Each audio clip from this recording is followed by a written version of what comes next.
Milk peda എങ്ങനെ ഉണ്ടാക്കുമെന്ന് നമുക്ക് കാണാം. ബട്ടർ ആവശ്യമുണ്ട്. ബട്ടർ ഒരു 2 ടീസ്പൂണോളം മതി. കണ്ടൻസ് മിൽക്ക് ഒരു 100 ഗ്രാം വേണം.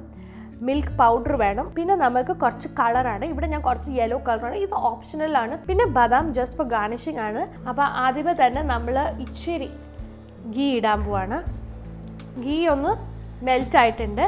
ഇനി നമ്മൾ ഇതിൻ്റെ അകത്ത് കുറച്ച് കണ്ടൻസ് മിൽക്കാണ് ഇടുന്നത്.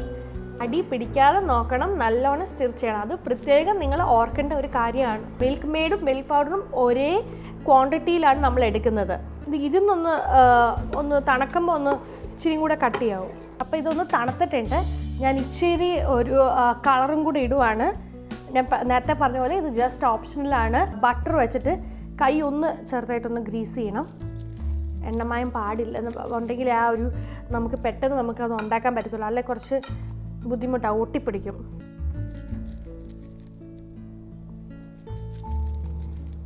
ഇതൊന്ന് ഫ്രിഡ്ജിൽ വെക്കാം സെറ്റ് ആവാൻ വേണ്ടി. അപ്പോൾ നമ്മുടെ മിൽക്ക് പേട റെഡി ആയിട്ടുണ്ട്.